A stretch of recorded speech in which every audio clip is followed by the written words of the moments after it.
Nattu Adavu 8. The leg movement of the first part of the 8th Nattu Adavu is similar to the first part of the 6th Nattu Adavu. Next, jump with your feet together, making a soft landing. Strike your left leg and lift your right leg simultaneously so as to make the shape of the number 4 in Ekapada Mandala. Now bringing the two toes on the ground, lifting the heel, lower yourself into Murumandi or full seated position. Repeat on the left. Tei yum tat tat. Tei yum ta. Tei yum tat tat. Tei yum ta. Tei yum tat tat. Tei yum ta. Tei yum tat tat. Tei yum ta. Tei yum tat tat. Tei yum ta. Tei yum tat tat. Tei yum ta. Upper body movements.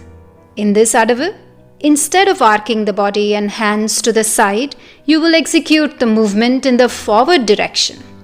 Maintain the forward diagonal for the next beat. Next, arc your body back to home position, bringing the hands into the Suchi hold above the head. As the feet jump, take your hands into the Natyarambam position with the Katakamukha mudras. Next, cross your hands at the chest in the Alapadma mudra. As you sit into the Murumandi, bring your hands back to the Natyarambam position with the Pataka mudra. Follow the head and eye movements as you see in the video.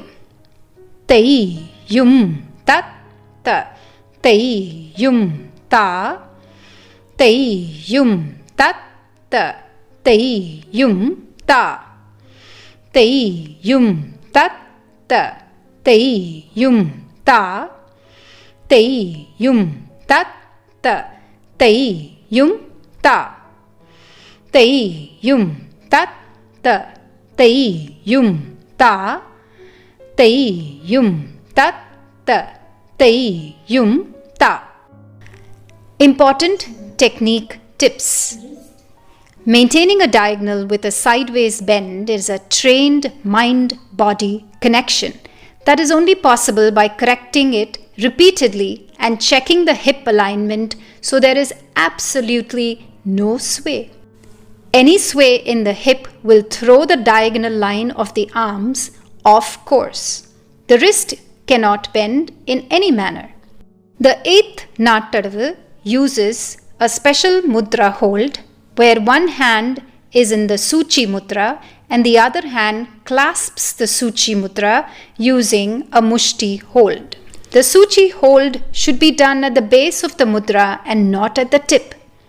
The arms at this position should be at the level of the ears with no elevation at the shoulders, with as much space between the ears and the shoulder line as possible. Jumping with the hands held at the Natyarambam position is a controlled movement and should not involve any sudden jerk. Crossing the Alapadma at the chest requires the mudra to be turned outwards in a gentle slope. The crossed mudra should not drop forward or bend backward. Opening the hands at Natyarambam should take the shortest path into that position.